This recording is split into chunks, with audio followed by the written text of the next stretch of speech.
tonight, we have Ted Dabrowski, president of Wirepoints, who can frequently be heard on Dan and Amy on 560 AM. He discusses current relevant issues facing citizens of Illinois. If you do not get his newsletter, I get it every morning. It gives like a little recap of many of the different things that are happening here in Illinois. I highly recommend that you sign up for it. He's extremely knowledgeable on statistics, particularly for our schools. He's been here to speak before about our schools and what's happening, and he does extensive research. So tonight he will share some of his recent data on our schools, and like I said, his data is very eye-opening. In addition, he will discuss where Illinois is going and if this is now our time based on what's happening nationally. So with that, Ted Dabrowski, thank you for coming. Thank you all for having me here tonight. Thank you so much. I can remember the number of times where I thought we had a really good opportunity to begin to try to change Illinois. And I remember it was my first meeting. Let me make sure I turn this on. My first meeting with Tom Cross. Some of you may remember Tom Cross. Tom Cross was the House Republican leader, right? Minority, obviously. And I remember I walk into the room. It's my first chance to have a meeting with a guy like Tom. John Tillman was, this is at the time I was with the Illinois Policy Institute. John Tillman and I were meeting him. And here we were excited because, you know, things were so bad in Illinois that finally we could convince the Republicans to be united, to be strong, to hold together as a caucus, and to take on all the bad things were happening in Illinois. You know, there was Tom. Tom was there. You know, we meet him. He's all fired up. He's all positive. We say all our things that we tell him, and then he responds to us and says, you know, you guys don't understand. Sometimes we have to do things just to have a seat at the table, right? And it was disappointing. And again, I don't mean anything negative about Tom. Tom's a good guy, so I'm not personal. But Tom missed the opportunity to take on the system. And I will explain in just a minute what I mean by that. Fast forward a few years, I get to meet Bill Brady. I create a one-on-one meeting with Bill Brady. I'm excited.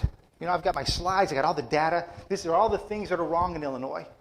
Bill will look at this stuff and say, wow, it's so bad. We should be strong against the Democrats. We'll hold our caucus together, and we'll win this time. So here I am going through my presentation. I'm pretty happy. Bill stands up and says, Ted, sorry, I got to interrupt you. He said, you're not going to like what I tell you, but I'm going to vote for that gas tax hike in the Capitol bill. It was the one that doubled our gas taxes in 2019. Wow. Double the gas tax. We have the second highest gas taxes in the country. What the heck was that? Jim Durkin, same story. Again, good guys, nothing personal. But we lose our opportunity to stand strong, and we lose our opportunity. Now, fast forward to today. Here I am, standing on this stage. I do think that this is the best opportunity we have to mount an opposition in Illinois. We had Rauner for a couple years. Rauner didn't deliver for many reasons. I don't even want to go into that. Okay, but he didn't deliver. But this is the best opportunity. Now, I want to say something here. I'm with Wirepoints. Wirepoints is a 501c3. Okay, so we are a not-for-profit, educational. We don't take positions on Republican, Democrat. We take positions on policy. Okay, and there's a reason for that. Our donors give us money that's tax deductible, so we can't do politics. So if you hear me talking today, I'm not going to speak in Republican terms, Democrat terms, although it's impossible to talk about Illinois given that the Democrats have supermajorities. So I will talk about the opposition because what I care about is opposition. And I don't care whether that's a Republican who's in opposition, an independent, a Democrat, because you know what right now I think the opportunity is? There are disaffected Democrats right now who don't like what's happening in Illinois. Right? There's blacks who don't like, blacks who voted all their lives for Democrats who don't like what's going on. There's Latinos who are looking for a new home. So I will talk in those terms, in opposition terms. And I think you'll understand why. All right, so this is a big opportunity. Well, look, let's talk about why I think there's such a big opportunity. There is no worse state in this country. Okay, you could argue maybe California competes, right? Right? But these guys, they've managed our state for the last 20 years. And, do I need to say much? Did anybody hear Governor Pritzker's comments today, by the way? Wow. Wow, wow, wow. So if you didn't hear it, Governor Pritzker is giving the State of the Budget speech today. State of the State and the budget speech. It's supposed to be about the budget. His speech was anti-Trump, and in his speech he called the Trump playbook the Nazi movement. And it was very strong, and you're going to see, well, let's see what happens. I don't see how Trump sits and watches what happened and doesn't do anything. So it'll be interesting what happens. Anyway, the last 20 years these guys have run it. Next page, right?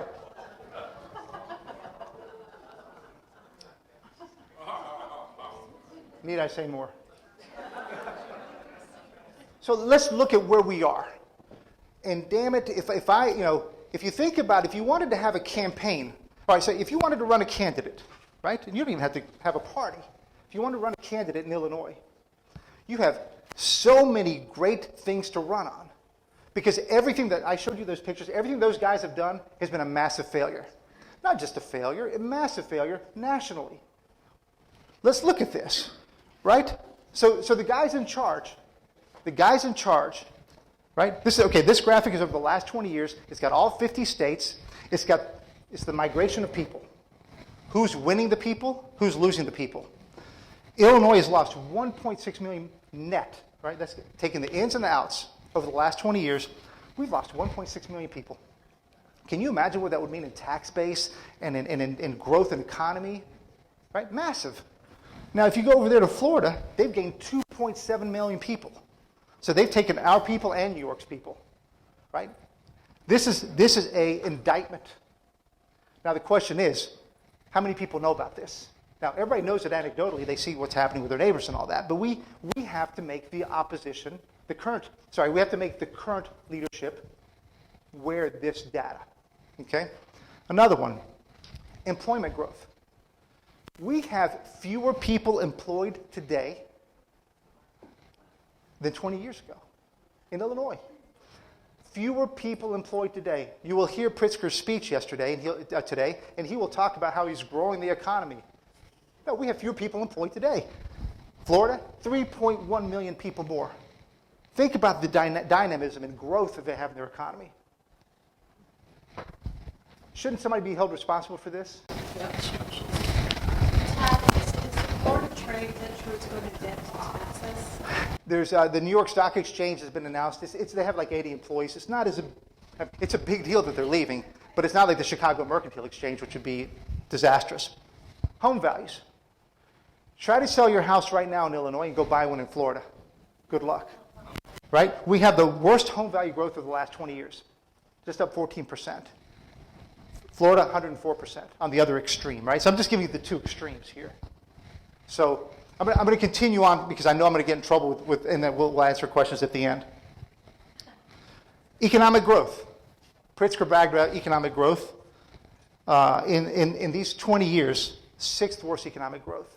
And this difference between 22% and 54% is huge when you talk about economies. All right, let's look at some other things that are much more painful. Highest property taxes in the country. Second highest gas taxes. We talked about Mr. Brady. Third highest corporate taxes. Seventh highest overall tax burden. These are all horrific things. Now, the reason why I'm even more optimistic is because over the last few years, they've made a mess of this. We have been the murder capital. Chicago has been the murder capital of the nation for 13 years in a row. 13 years in a row. Right? No other state, no other city could catch up with us. Disaster.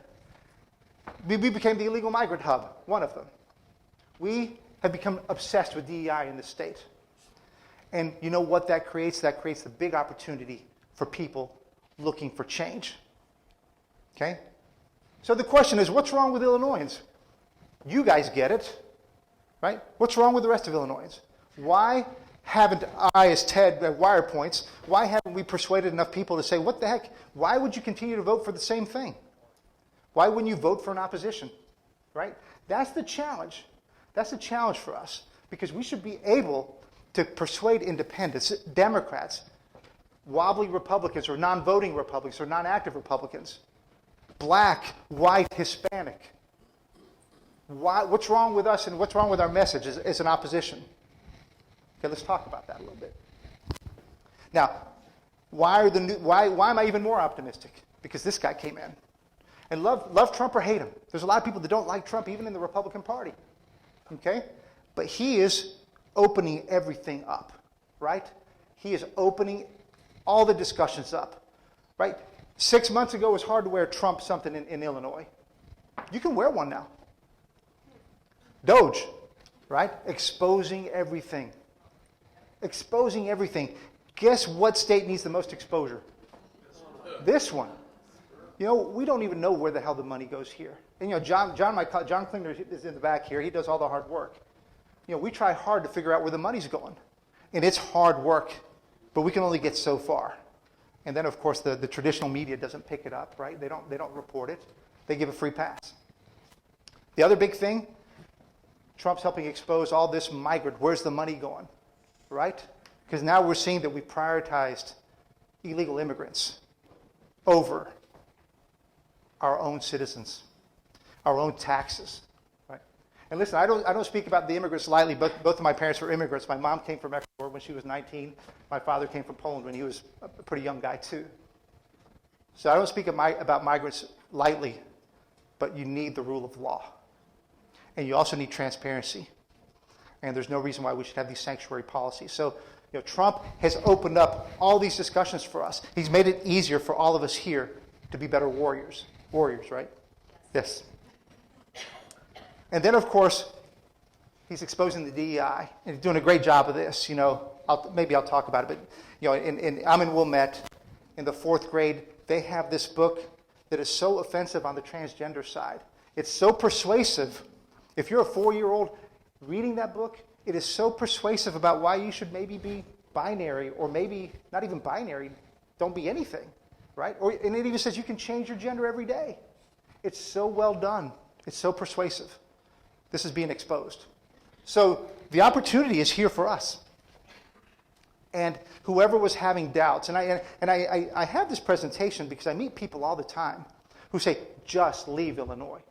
Just leave. And we saw the numbers, right? Lots of people have left. And I get it. You know, there's 49 other states to go find your opportunity. Sure. If you need to go, go. I wouldn't critique anybody for leaving. But for those of us who want to stay, this is a great moment to fight. And this is a great moment to fight properly. We'll talk about that. So, here's what's interesting. And again, I don't show this to show Republican votes versus Democrat votes and all that. I do this because these are the numbers that matter in an analysis of whether an opposition can fight for the right policies in Illinois. Trump got 2.5 million votes. That is more votes than Pritzker got in the last election. That means that there are enough disaffected, disenfranchised people looking for change. Now, is it easy to get those same people out on a non-presidential election? It's a battle. But that's the task, right? That's the task for all of us. Another positive sign, if you're looking for people who are disaffected and looking for change, you know, Trump was able to move his statewide votes for him from 39% to 44%. 44% of people. Who would have ever thought of that? Now, how many times did Trump come and how much money did he spend in Illinois to get votes? Zero.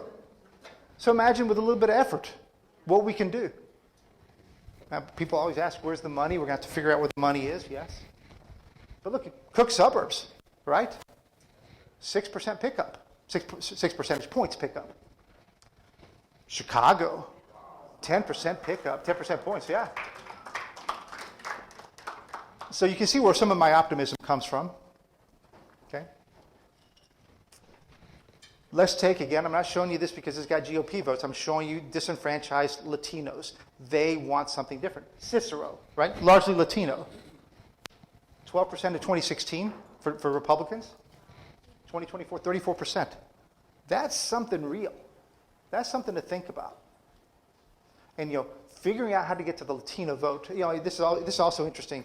Every 4 years, the Republicans, and I'm speaking about Republicans here for a minute, they say they want more Latino votes. They show up in the community, say, vote. We're here for you. Election's over, they walk away. 4 years later, they come back. If you really want to think about winning over Latinos to the opposition side, have to engage them, have to persuade them, have to create a relationship with them, as you and I were talking. Stickney Township, it's a working class community. This is, again, votes for GOP.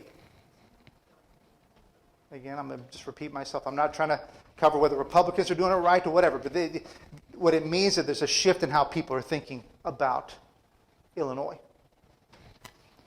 So the question is the opposition ready? Are we ready? A lot of people have real doubts about whether the opposition has an organization, has got the messaging right, is the money there? A lot of questions. I have them too. And that's, I guess, a separate discussion about whatever organizations are. But I will tell you, I want to tell you something that has to happen if we want change, and we can't be scared to talk about it. And Michelle, I think you mentioned it, Michelle, correct? Yes, you just mentioned it about union power. So I'm going to make this claim here. We will not fix Illinois. I don't care what we do here. We will not fix Illinois until we change Illinois' two-class system. Right? There's a two-class system, and it's made up of the protected government class. Right? And this government class, they get lifetime guaranteed pensions. Right? Lifetime guaranteed pensions. They get long-term work contracts, guaranteed raises, subsidized health care, the right to strike. That's what they get. It's bigger than that. Those rights are constitutionally protected. They have the Pension Protection Clause, and they have now Amendment 1 that many Illinoisans voted for because they didn't know what they were voting for. Illinois voted to give the Workers' Amendment right, the Workers' Rights Amendment, to the unions, which enshrined in the Constitution these union rights. So they have all these powers. And if you look at Illinois compared to any other state, we give our unions the biggest powers in the country. And let me give you an example of how extreme we are. I think maybe it's going to come in a couple slides. So now, this is not the union class. That's Don and Paula Parker, who I met. They live right outside of Rockford. I met them years ago. Retired couple, fixed income, struggling to make it. They don't have a pension. They don't have a pension protection clause. They don't have guaranteed labor They don't have any of that stuff. None. They're just people. They're everyday Illinoisans. Durrell. I met Durrell and Harvey when I went down there with Jeannie Ives. We were pushing hard against the destruction of what's happening in Harvey with property taxes and home values. And I met him, and his parents were trying to sell their house in Harvey for $50,000. He said they'd be lucky if they got $5,000. And these are ordinary people. This is another gentleman I met who came to cut trees down in my yard. They don't have any protection. But you know what? They are all required, forced to pay for the government class. And as long as we have a two-tiered system here, where the private sector ordinary class has to pay for that government class, people will keep leaving. And so we better be obsessed about changing that. Whatever happens, we have to be obsessed about changing that. Otherwise, they'll just keep raising the taxes. Illinois have become subservient to their public servants. And that has to be flipped. Now, here's what you need to understand. It wasn't always this way. In 1967, the state passed collective bargaining. They said, unions can now bargain with their government counterparts, the government officials. In 1973, the state began requiring, it wasn't like just you could do it, it began requiring the government units to negotiate with the unions. Okay? In 1984, schools began to be compulsory to negotiate with the unions. And then 1999, cities were required to negotiate with police and fire. Now, let's talk about teacher unions for a minute. In Texas, it is illegal for the school districts to negotiate with the unions. You can have a union, but it's illegal for the school districts to negotiate with the unions. In other words, who's first? Who's put first in Texas? Taxpayers. Well, taxpayers, right? Taxpayers. Here, it's compulsory that our unions negotiate with the unions. And that's the problem. And so look what happens when you give the unions too much power. This is the Chicago Teachers Union, and their strikes and walkouts since 1969. You give them that much power, they use the threat of strike on you. And if they don't use where you don't see strikes, guess what they used? The threat of strike. And the threat of strike is just as powerful often as a strike. 2025, we may see one this year, right? And you know the problem is? They're struggling because the unions wanted 12% annual raises for 4 years in a row. And the city only wants to give them 9. And they're going to get 9, right? Which is made up of 5% plus then you get these steps and lanes. So it's going to be like around 9%. So as I said, if we don't keep being careful, this is the yearly out-migration, net out-migration to other states we've had. Ranges anywhere from 60,000 back in 2000, 50,000 in 2011, 133,000 in 2017, 100,000, whatever it was, a couple years ago. And we can't have a functioning state with this, especially when oftentimes it's our most productive people. And of course, you lose people, you lose businesses. Right? Man, this is so optimistic, isn't it? Education is the other big opportunity. And this is a real, it's my favorite thing.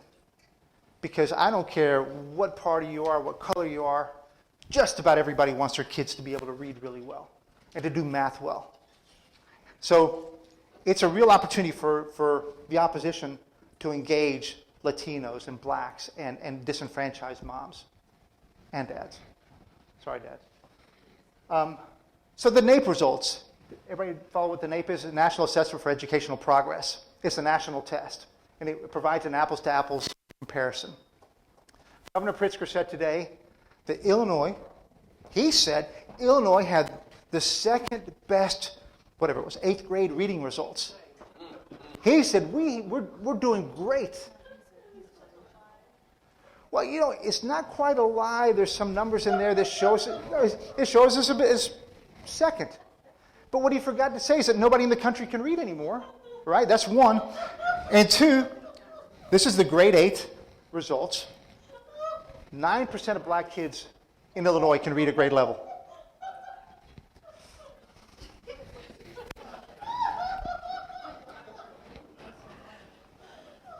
It is, I mean, it's so sad, it's funny. 18% of Hispanic kids can read at grade level. And so this is where we can go, you know, we're spending at CPS, we're spending $30,000 a kid. Right? $30,000, that sounds like we're paying for college. At the state level, it's about $24,000 a kid. And this is what we're getting for it. Now, it looks good, right? We got 40% of our white kids can read. Looks good. Until you think about it, 60% can't, right?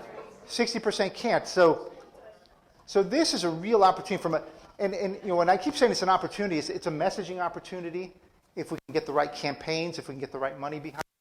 And I'm talking to some donors about how do we message this. Because the people in charge who've been in charge for a long time have basically given up on our kids. It's become a daycare program and a jobs program. And so, you know, what do we do with this? Just to clarify, that was a national number, not an Illinois number. No, this is an Illinois number. Oh, It's a national, it's a test that everybody takes nationally. okay. Coming back to some of our own Illinois numbers. Governor Pritzker also announced today that we had the highest graduation rate in the last 14 years. Well, guess who sets the graduation? The system. When you actually look at the SAT results, just 12% of black kids were proficient on the SAT in reading, and 18% for Hispanics. So I say all these, and one more thing, by the way, this is important. And this is fascinating. I'm trying to figure out how we leverage this. All right, so Indiana spends $12,000. I take these numbers. John takes these numbers from the census, all from the census. These spending numbers. Okay, this is all one source, so they're like for like. And then we have the NAEP scores, the national test. Indiana, 4th grade reading. We had a more complex graph that shows a whole bunch of states, but what you'd see there is we spend a lot more than all the other states in the Midwest. A lot more. We all have the same results. All of you all have like 33%, 34, whatever, right? 32. So we're spending, that's $6,000 a student more to get the same results. 6,000 times 24,000, $6,000 a kid. There's 1.85 million kids in schools in Illinois. That's $10 billion. We could just take $10 billion, hand it back to everybody in property tax relief, and end up with the same results. So either way, you take that $10 billion and have much better results, or we give it back to people. But again, back to your point, Michelle, all that money is going to union power, union spending, union pensions. There's all these empty schools in Chicago that have hardly any kids in them, but they keep them open, staffing, all that stuff. All right, let's come closer to home. I hope you guys can see this in the back. We've got the Kane County results from the latest data from Illinois, and so 39% of kids can read proficiently, 27% in math. This is Caneland 302. The good news is the teachers are doing great. 100% of them are proficient or excellent in what they do. Now, all right, let's look a little bit more. Here's Batavia. Here's Geneva. Better, in Batavia, half the kids can read. That's good, right? The other half, well, yeah. It gets much worse, of course, when you get to U46, right? Now, we could put more and more numbers up here, and if I were to show you the black student results, the Hispanic student results, it'd be even more sad. It'd be even more sad. We didn't, just in the interest of time. But I think the big opportunity is school choice. Now, are you guys following what universal school choice is? Universal means any kid. Okay, usually school choice has been like, we're only going to leave it to the low-income kids or only the minority kids. Well, universal means any kid can access a voucher or an education savings account and go to another school, to a private school, whatever, homeschooling, whatever it is. So you can't. It's kind of a tough graphic to see. You might see these U's here. So the universal school choice is really what's hot now. It's like, let's not put all these limits. Let's let parents get an education savings account and figure out what's the best education, and let's not limit it to certain kids. So look at the green of school choice popping up everywhere. And the U's in particular, the interesting thing, you've got Ohio that just did it. Iowa just went universal school choice. Anybody of any color, of any income, can get an $8,000 education savings account in Iowa. Now, of course, they have to scale it up over time. But think about the power of that. You're no longer trapped. You can be the middle-income white kid who doesn't like the ethics of your school, right? The values that they're teaching your school. You can go somewhere else. Wonderful. We're being surrounded now by universal. Texas will soon be on. They've got the legislators now enough votes to have it. This is where we need to be. Now, we're in red because we killed school choice last year in Illinois. We're the first state to kill a real program in the whole country ever. All right, so those are all the bad news. But I say all this because if things are that bad, What does it mean for us as people who are trying to create an opposition?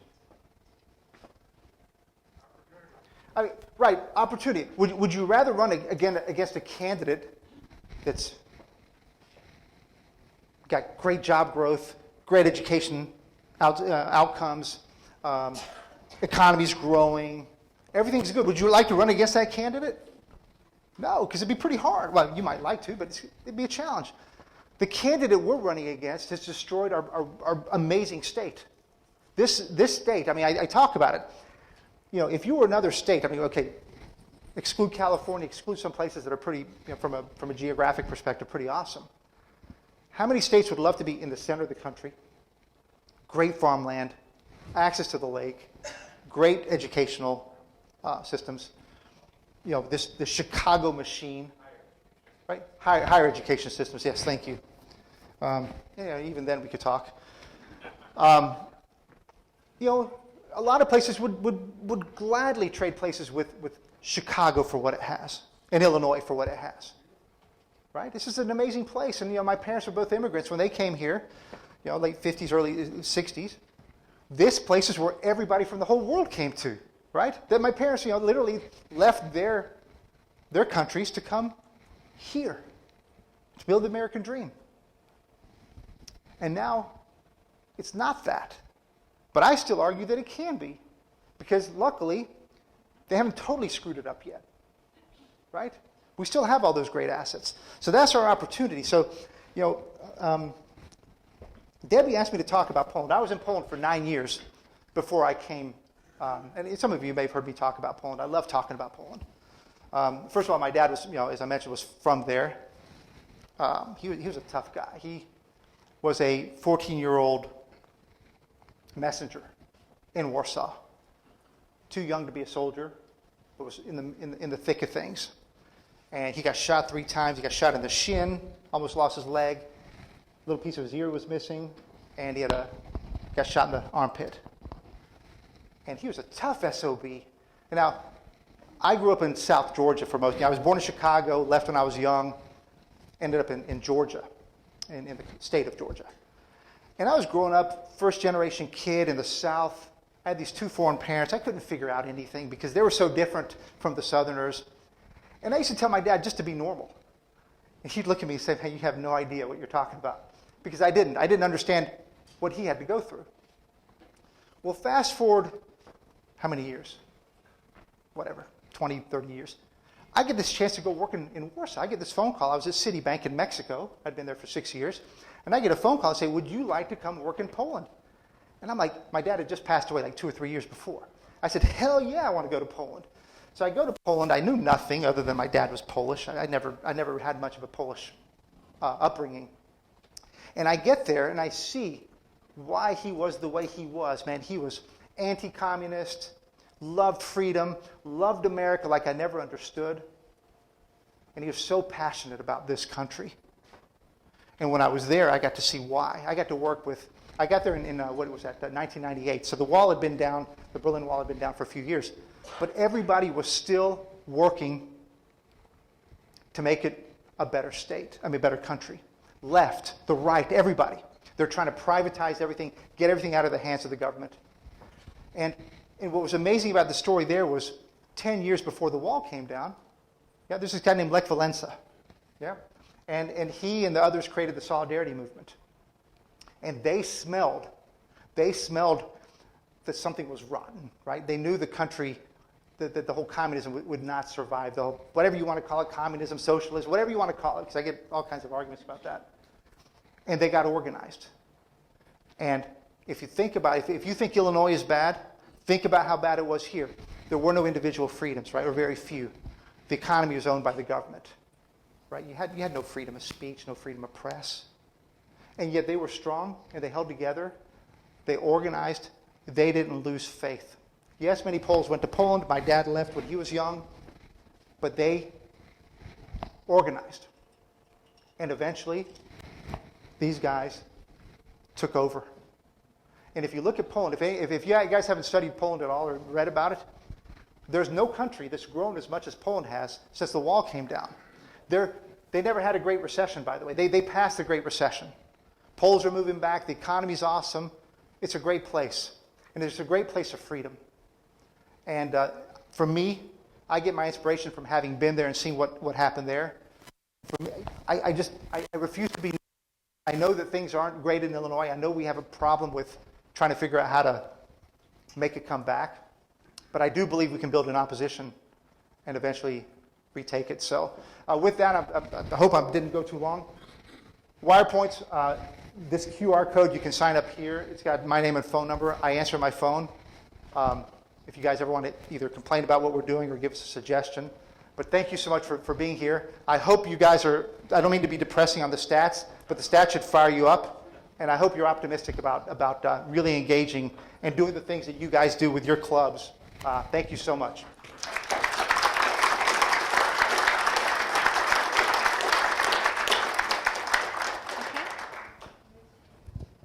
As you said, stats are important. By chance, is that slide deck available? Yes, we'll make it available to Debbie. And Debbie, if you can please distribute. Okay. I wanted to ask you your feelings about culture. Having, I know a lot of times lately I've seen a lot of things about Chinese and Asian culture and stuff, but I'm German and Swedish, and we've really gotten away from our European culture in the country. And I want to know what you feel about that and how you feel we can have that influence our education by being more bilingual, trilingual, very educated. And I also believe in military schools. I believe in separate feminine schools that are military and male schools that are military. I think we have very weak minds, which is why we're having a problem right now with issues like that in our society. Yeah, I think you're hitting probably one of the hardest things we have culturally is our kids just aren't where they need to be. We've lost a lot of our kids. We're going to lose a generation here. They're on their phones. They're influenced by things that I would never want them to be influenced by. It took me a while to learn. I have 4 kids. My first 3 got away with a lot of stuff. My 4th kid, I controlled it much better. I was smarter. Hopefully, not us, because many of us already have kids that are too old, but hopefully the next generation, we figured that out. The whole school thing is really it. And we don't have a model anymore. Can an innovation, the kind of innovation that we really need in school choice, where we bring back discipline, we bring back what they're calling MEI, not DEI, merit, excellence, intelligence. How about that for a change, right? That's merit is it. Excellence is it. You have to think that way, and we can't be scared to have our kids think that way. We got all so soft for the last whatever generation. I don't have an answer yet. What I hope is that we get innovation from school choice, because there's got to be some other models that click and that people get attracted to. But I don't think it's going to happen in a top-down way.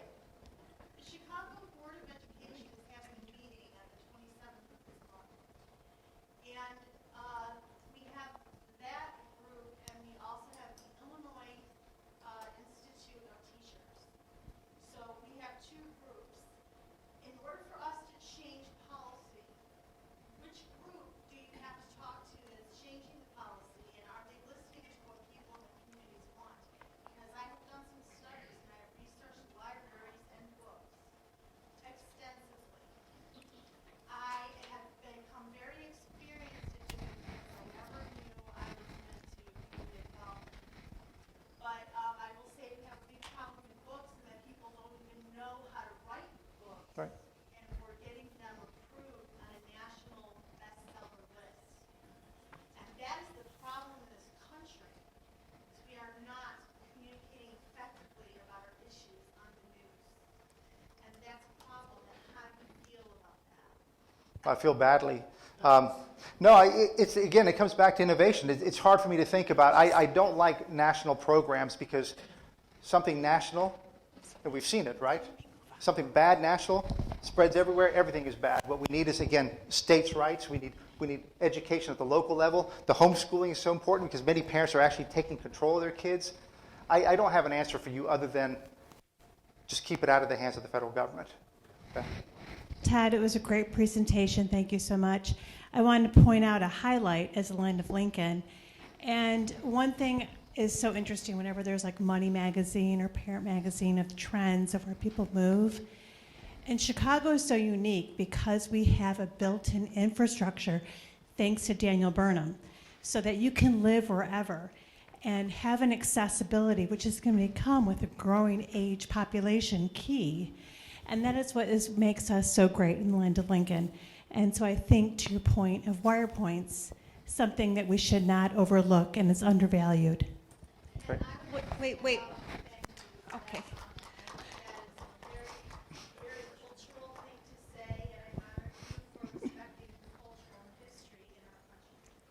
Okay, we have another question. I have a quick question. You and I appreciate the fact that you brought up Lech Walesa. Who's Illinois' Lech Walesa? Who's going to lead us?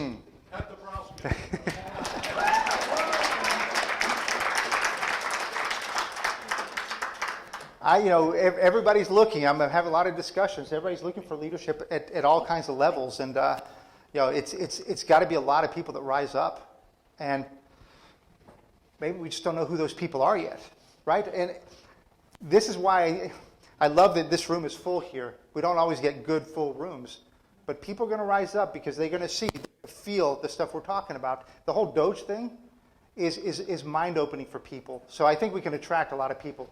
I don't know. I don't have an answer to that one either, but I think we'll have some people rise up. Yep. Yeah. Hi, Ted. Great job. Thanks for providing all that information. I didn't see the state of the state today. I guess I didn't have the stomach for it. But how does the last that I heard is Pritzker always denies this thing about the out migration. How does he get away with it, and why doesn't the media call him on his statement that doesn't appear to be true? Yeah, Pritzker's interesting. I'm going to start with Johnson.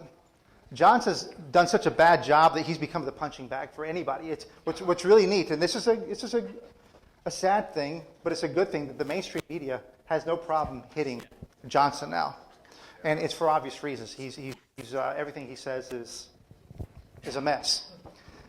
Pritzker, let's understand Pritzker. He spent 130-something million in his first election.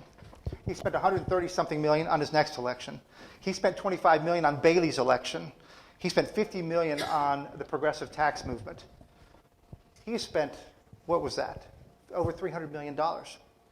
And you know what he spends it on? Most of it goes to media. Much of it goes to media. Chicago Tribune, right, the NBC5. He has spent so much money there. Guess what? Well, they have to be careful, right? And if he runs again, guess what? There's a lot more money. They are very careful to hit on Pritzker, and that's the real problem. So when you ask that question, they don't call him out for anything. And if you look at the economic stuff, the educational stuff, the population stuff, he doesn't tell the truth. JB can't be trusted. And yet they don't challenge him. And I think that's the main reason why.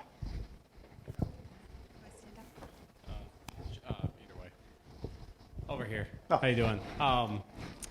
You mentioned the NAEP results, and I think that was just for the Illinois. I was just curious, well, hopefully maybe a quick two-part question, but the first part just being, how does that stack up against other national averages? So we're right in the middle of everything. They're all about the same. So the best state, okay, so here, I'll give it to you this way. The best state for reading is Massachusetts. 40% of the kids can read at grade level.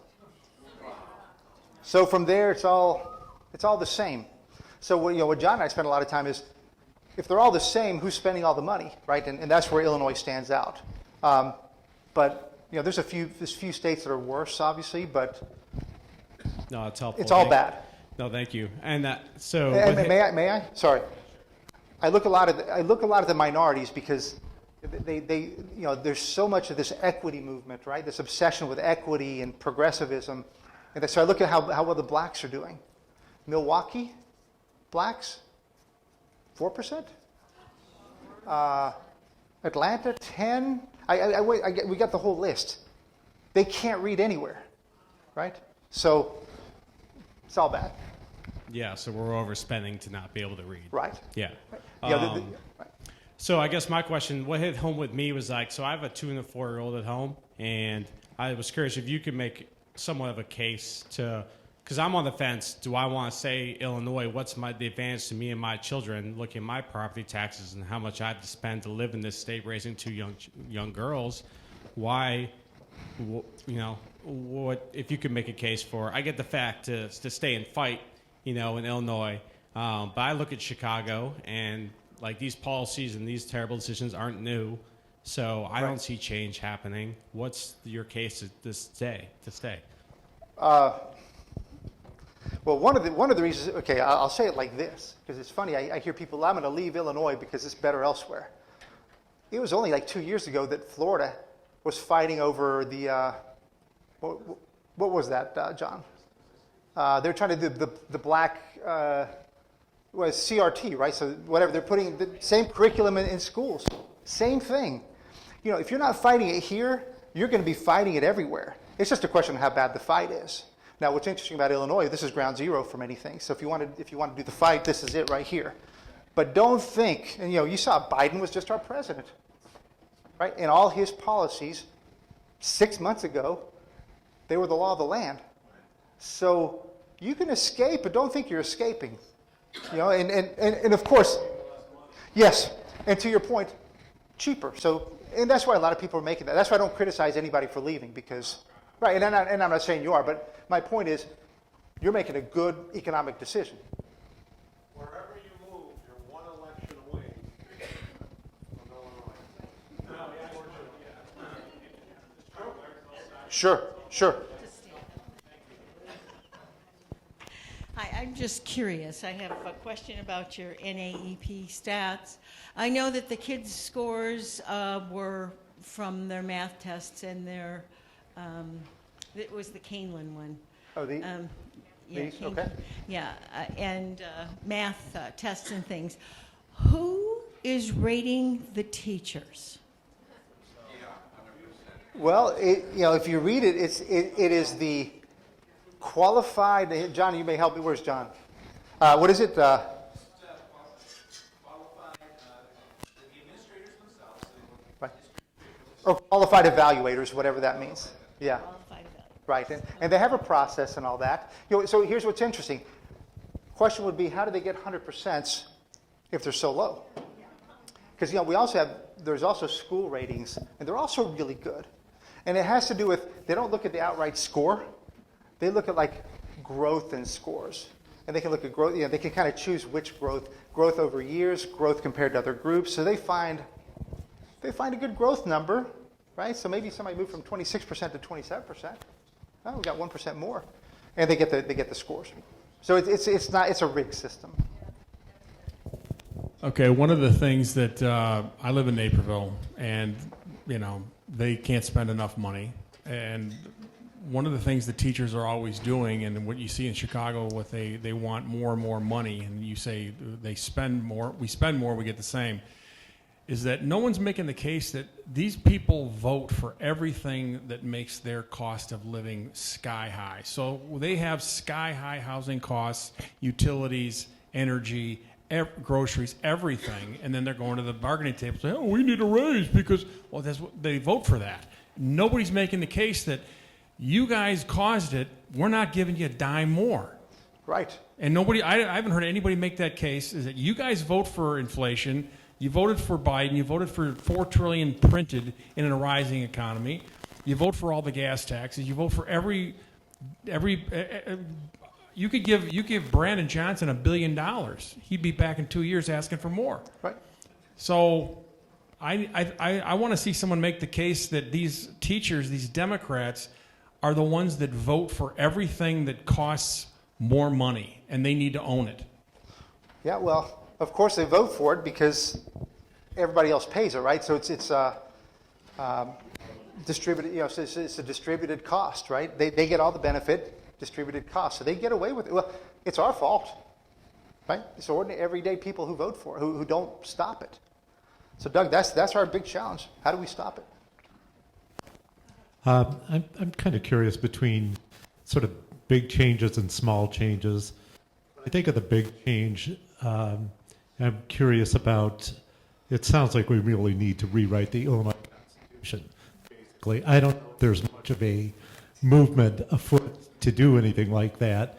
That to me would be a big change, and maybe the type of things that we're seeing President Trump sometimes do. And then I think of the small changes that maybe we should just be happy to make a few baby steps. And where does success lie in places maybe that have, managed to get rid of some of the yoke? Mm-hmm. No, so I've become adamant. The word that in all this, if I'm engaged in this, the word that I hate the most is incrementalism. I don't buy that we can make baby steps. They control everything. So when we think we're getting a baby step, we just got screwed, right? And I'll give you the example. This is a perfect example. Governor Rauner is in power. He can veto whatever. He can approve whatever, right? So they bring to him, and he starts speaking about this evidence-based funding. You guys ever heard of that? This is this big education bill, and it guarantees the unions billions over the next 10 years in education money. And he said, you know what? I'll give them that if they give me school choice. Right? So he gets a school choice bill, and we all celebrate it. Now think about it. Who are you negotiating against? Okay. Right? So he negotiates against the unions and Mike Madigan. So what happens? Rauner gets a school choice. They get their EBF. Fast forward 6 years later. Guess what was in the school choice bill? A sunset. School choice is gone now. It's gone. But guess what's still there? The evidence-based funding bill. So they still get their billions. We got suckered, right? And so we thought we were moving the ball forward. No. And it happens all the time. And this goes back to that whole discussion I had with Tom Cross and Bill Brady and Jim Durkin. They always want a seat at the table to just make sure that those bad things that those guys are doing would be less bad. It doesn't work that way. You have to be principled, and you have to stay with your principle, right? And you have to stay away from. If they want to do bad deals, let them do bad deals. But if you're part of the deal, if you're at the table and you're part of the deal, guess what? You're complicit. And how then do you differentiate your brand from their brand? And that's been the whole problem year after year after year here. That's why, if you look at the opposition brand, it's not there. So my caution is be careful, because these small gains, how many people are leaving every time we do a small gain, by the way? 100,000 people. And you lose Tyson, and you lose Salt, and you lose, right? When we lose McDonald's and we lose Chicago Mercantile Exchange, then we start to get to the point where we can't recover. So be careful. Thank you very much for being out here, Ted. I'd like to preface my question with some information for the audience. I don't know if you're aware that Governor Pritzker, along with the rest of his army, will be here in town on March 2nd to drop what I think is going to be a kind of a nuclear bomb. And if you'll excuse me for a moment, because I do have a question when I'm done with this. But in attendance, confirmed speakers, J.B. Pritzker, Julian Stratton, Lieutenant Governor, Susan Mendoza, Alexis Janulius, Michael Farichis, State Treasurer, Tim Drea, President of the AFL-CIO, Chris Welch, House Democrat Speaker, and Bill Foster will be speaking at the Q Center on the 2nd. They're going to be dropping a bomb here in the county. Their desire is to keep the county blue. And my question to you, Ted, is how do we fight this? What do you suggest we do to organize as best we can to overcome the pressures that are going to be put on the Democratic Party on March 2nd, 1 month before our election? Thank you. Thank you. So at Wirepoints, we're a small team, and we have limited resources. So what we do is we put out information, right? We put out this kind of information, and our hope is that groups across the state grab it, simplify it, because obviously it needs to be made marketing centric for the people at their home, right? It needs to be really easy and clean. That's our hope, is that there's enough information here, and we're happy to work with any groups that want to expose what's happening.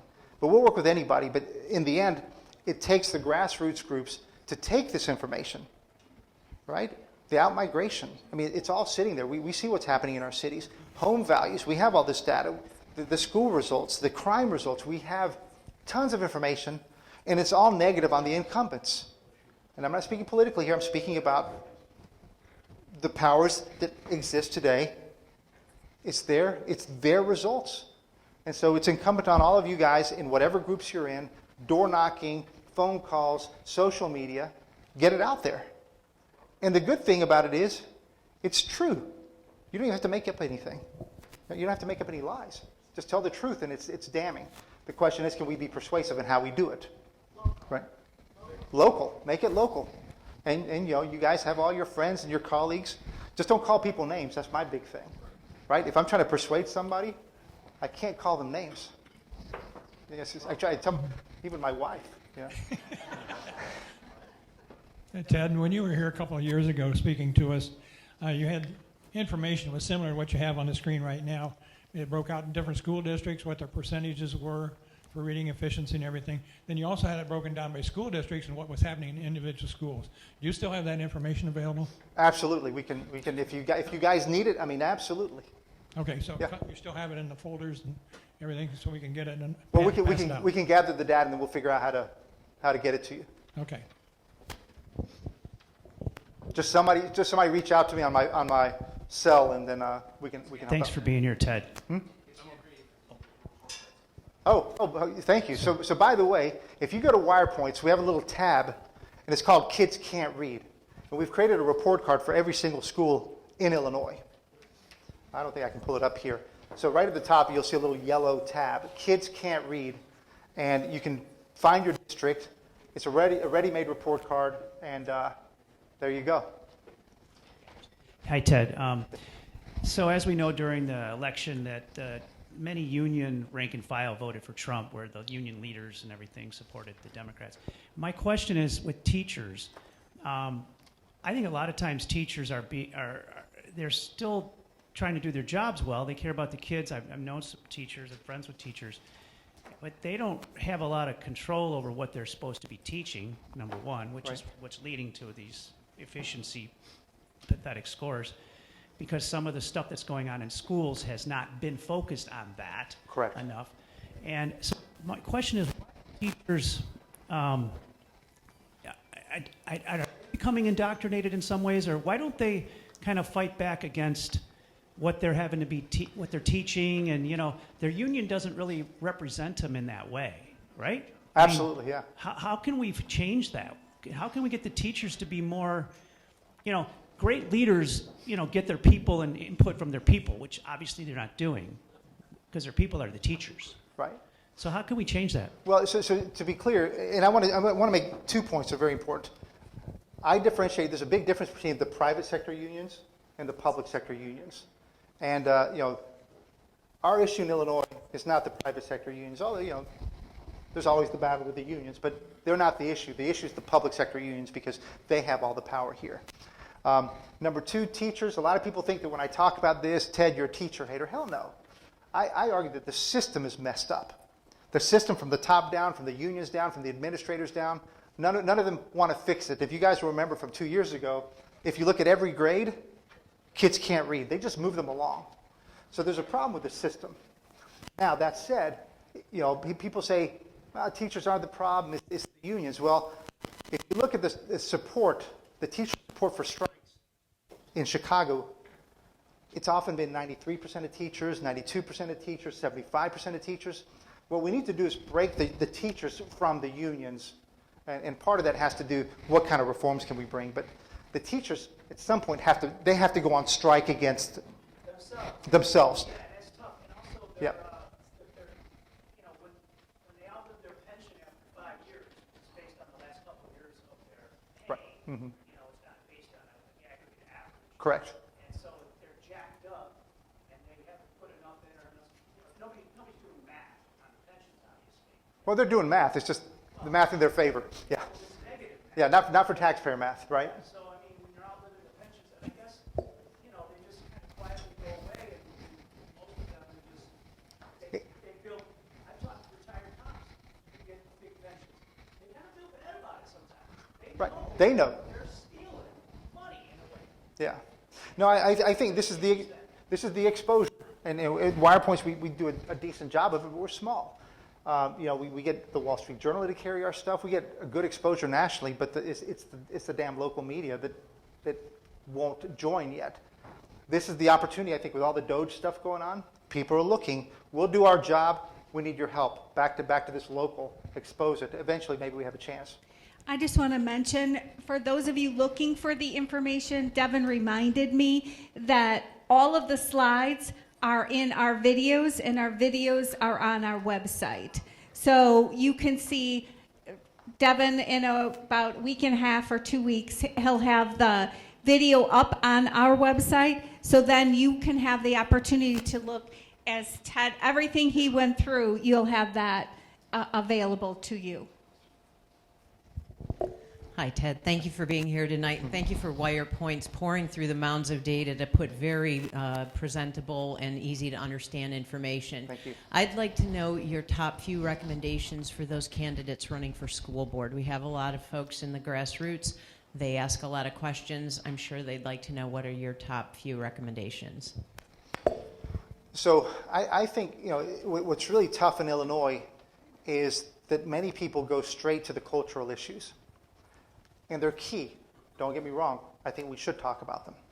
But we have to remember that in Illinois, there's a lot of confusion about where that line is for these cultural things. So for me, it's easier.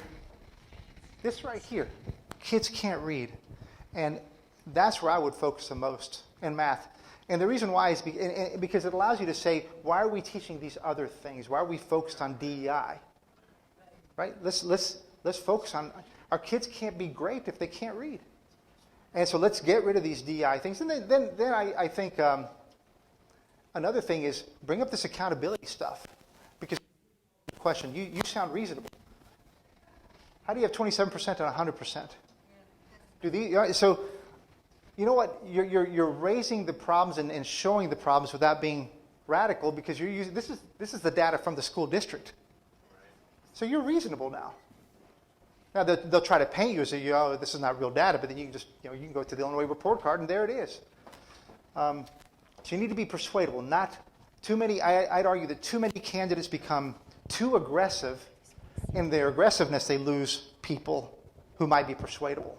So you got to find that line of being strong, but at the same time, if you cross it, then you can be perceived as too radical, when in fact you're right. So, John, is there anything else we'd want to focus on in the schools? We had this problem 20, 25 years ago. Did we? Oh, I love that question. Who remembers Good Times? Yeah? I think it was like their 4th episode in 1974. Right? John and I did a piece on this. It's one of my favorite. So the episode, Good Times was a black family in Chicago. The dad was a worker, struggling worker, and JJ was a teen. I think he was a junior, and the parents recognized that he always came home. He never did his homework. He knew nothing about anything. Good kid, but knew nothing, and they knew he didn't study. He didn't learn, and they got the letter at the home. Said, "Hey, congrats, JJ. You're going to senior year. You passed." And the parents were like, "We don't like this." So the parents go and meet the principal of the school, and the principal. They complain that, our kid doesn't know anything. How the heck are you passing him? And the principal says, well, you know how it is. We just got to move them along. I can't afford to keep them. I get in trouble if I don't move them along.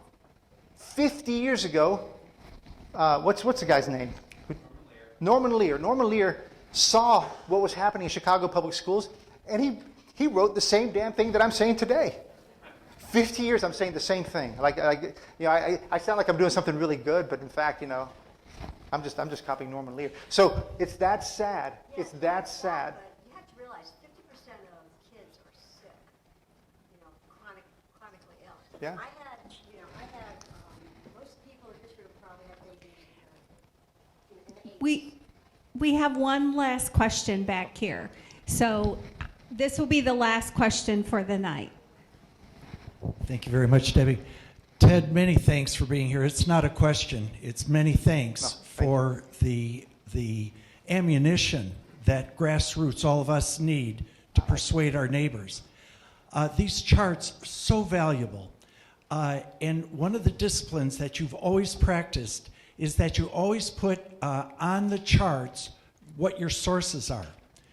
Every month in the Finance Committee in Kane County, I submit a report. It's like the last Wednesday of the month. And I've started a section, I didn't start from the first month, so it's 26 months going. Every month I submit statistics like this. I use a lot of Wirepoints information. People like Vern Tepe and Corinne Parag, they hated it, and they attacked on it. And they said, well, that's bias, that's Wirepoints, and they tried to dismiss it. But because you're way out ahead of them, you have the sources. I now, when I put that into the Finance Committee report, and it's on the website, you can go back 26 Finance Committee reports from the Kane County Treasurer's Office, and you can see the pattern at the national level, effect on interest rates, but employment, then Illinois, and a lot of the education. So if you want a fresh batch of Ted's work every month, it's like a cup of coffee, you can get it by going to the Kane County website, or just give me a call. I'll take you to where you can get that information for your neighbor. And it all starts because of work that you're doing, Ted. And it's spread by all the good people in this room. Thank you so much. I appreciate the comments. So thank you so much, Ted, for all that you do. Just one quick comment. If you guys can follow Wirepoints, it's important because if you can spread our stuff, it helps. So follow Wirepoints.